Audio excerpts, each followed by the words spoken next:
forma, né? Então eu diria que seria o ano da colheita. Foi o ano da colheita 2023 e eu acredito que continue em 2024. Vocês não acham? Uma Petrobras, as transmissoras, a Auren, uma geradora, fez bela distribuição, E, apesar na prática, essa mudança de governo, ela muda? Assim, pro investidor, assim, ele precisa... Cara, nossa, agora mudou tudo, cara. Olha, do Bolsonaro pro Lula, são estratégias A e B aqui de investimento. Então, por exemplo, a gente nunca vai deixar de comprar um bom negócio num preço bom porque tem uma expectativa de juros subir daqui a pouco, ou porque vai ter eleição no ano que vem. Então, tem uma coisa que me orgulha muito no AGF, na nossa filosofia, é que nós somos redundantes, cara. Agora tem uma bela surpresa, que uma empresa que vocês nunca... Setor novo. Um setor maravilhoso. Acho que foi o ano de colheita, na verdade. Então, talvez vocês concordem ou não sei, mas eu acho que assim, a gente passou bons tempos comprando, né? Principalmente em função da última pandemia que teve, que obviamente ninguém torce por isso, mas nós somos investidores profissionais. Então a gente acaba vendo essas distorções de preço e acaba se associando cada vez mais às empresas que a gente já tem, já gosta, já conhece e já vive delas, de uma certa forma, né?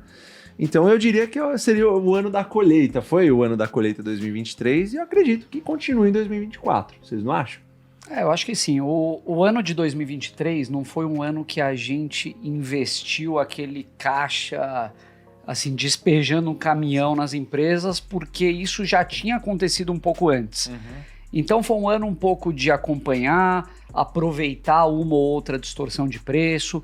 Eu acho que uma característica importante desse ano também foi um elevado nível de distribuições das empresas, acho que muito antecipando a reforma tributária, potenciais mudanças no JCP.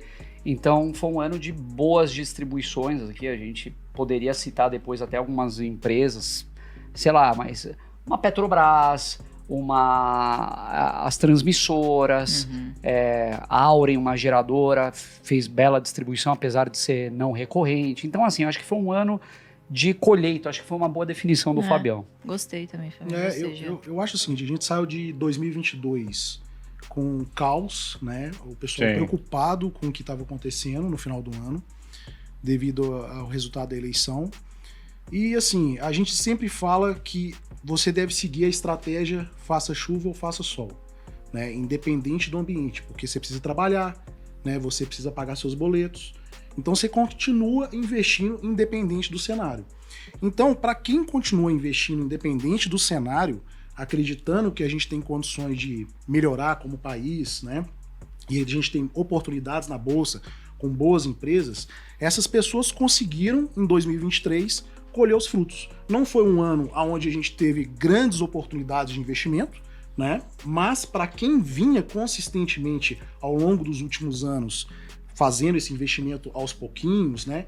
A constância, a disciplina que a gente sempre prega, ela sem dúvida nenhuma conseguiu colher uns resultados aí muito satisfatórios com dividendos. Que a gente vê os alunos falando com a gente, né? Mandam mensagem, né? Fala, pô, minha carteira dobrou de dividendo de um ano para o outro, que é o que a gente vê, né? Que é o tangibilizar, né? O até então intangível para as pessoas, né? É verdade. Devagar e então de repente, né? Você começa a ver a bola de neve crescer. Eu acho que o Fabião teve uma boa definição.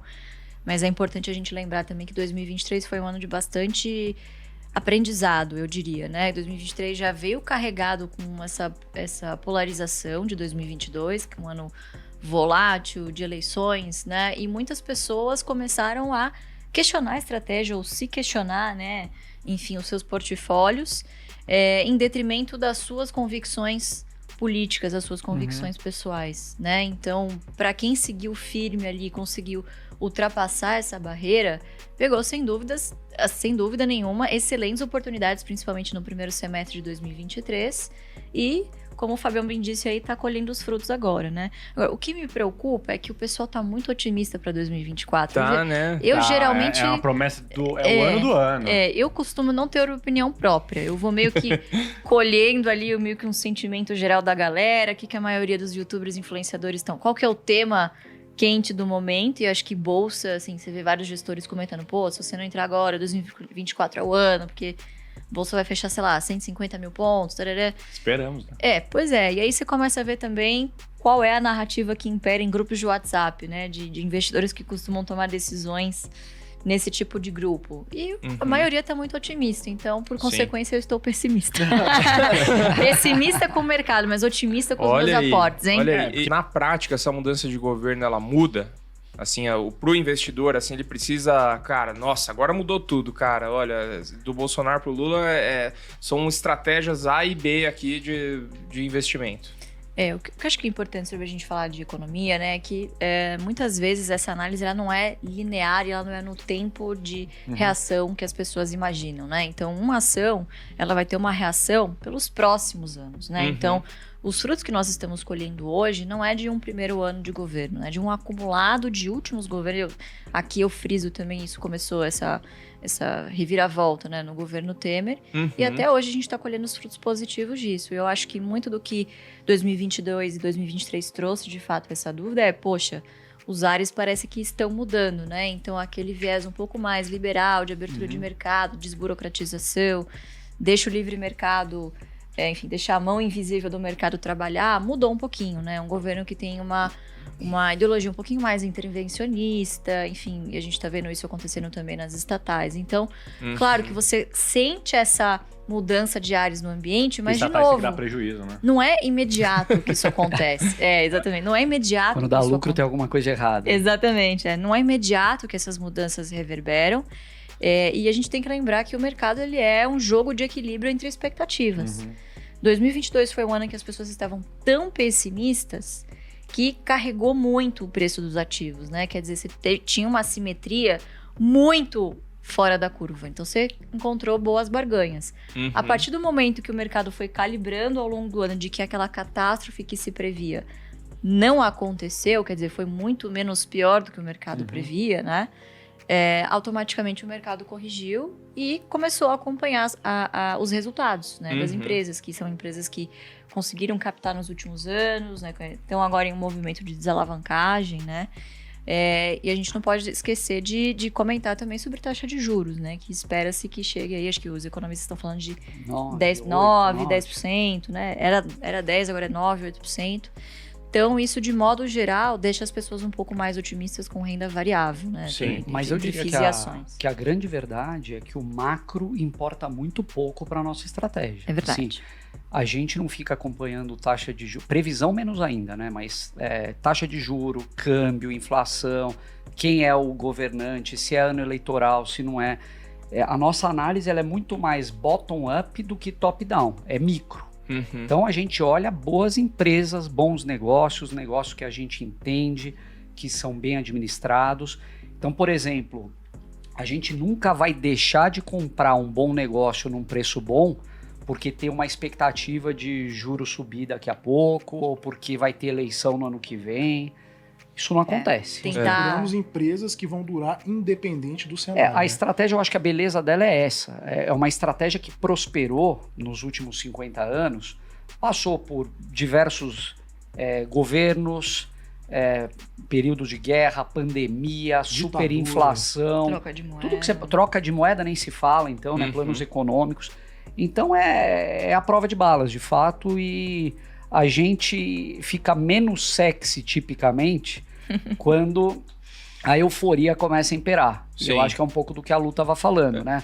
A gente, quando começa a ouvir sobre várias empresas que estão na boca do gol para fazer IPO, muito follow-on acontecendo, ou para acontecer, é a hora que muita gente esquece do dividendo. Mas o dividendo, ele é aquele arroz com feijão, é o devagar e sempre, e é o que a gente acredita no médio a longo prazo. E realmente isso que vocês estão falando de saber o que você está fazendo e ter a tranquilidade que os seus ativos que você está comprando, independente do governo, da guerra, da crise, aquilo vai ser perene, é o que fez manter muitos ativos que eu tenho na carteira até hoje.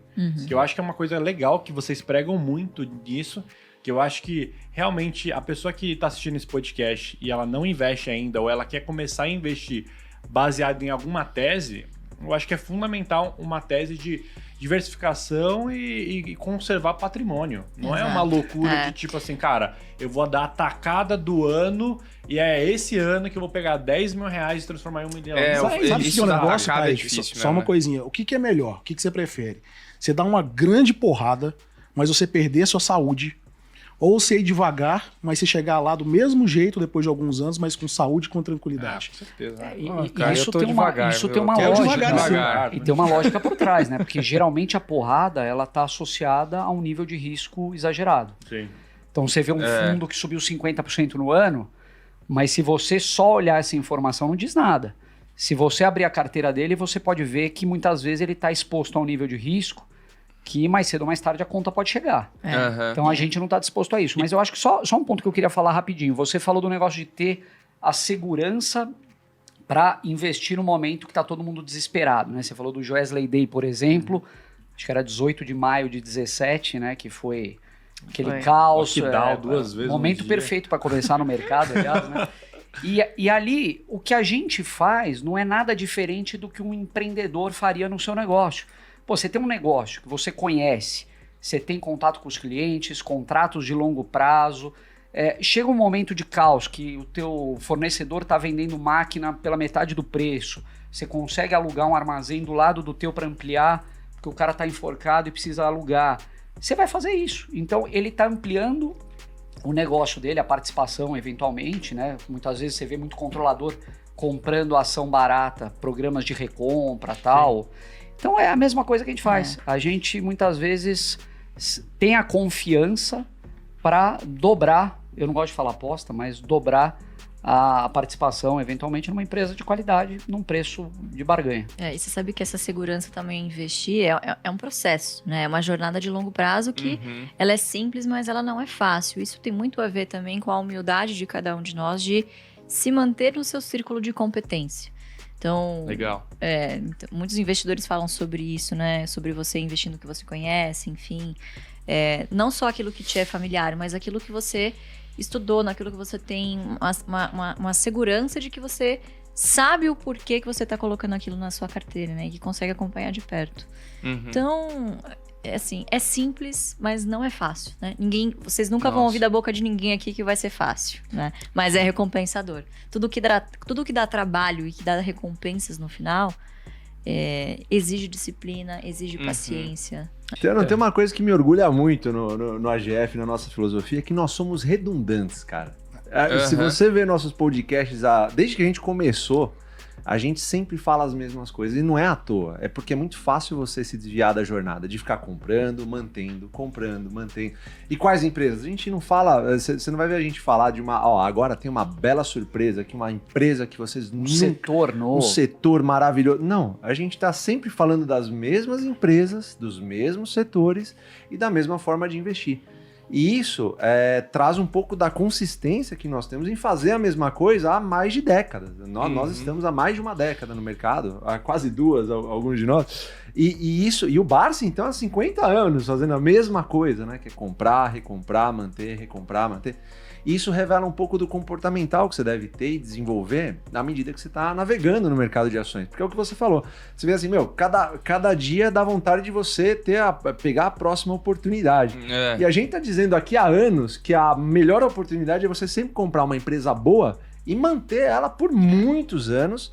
E em momentos difíceis de crise, que vão acontecer inevitavelmente, você comprar mais.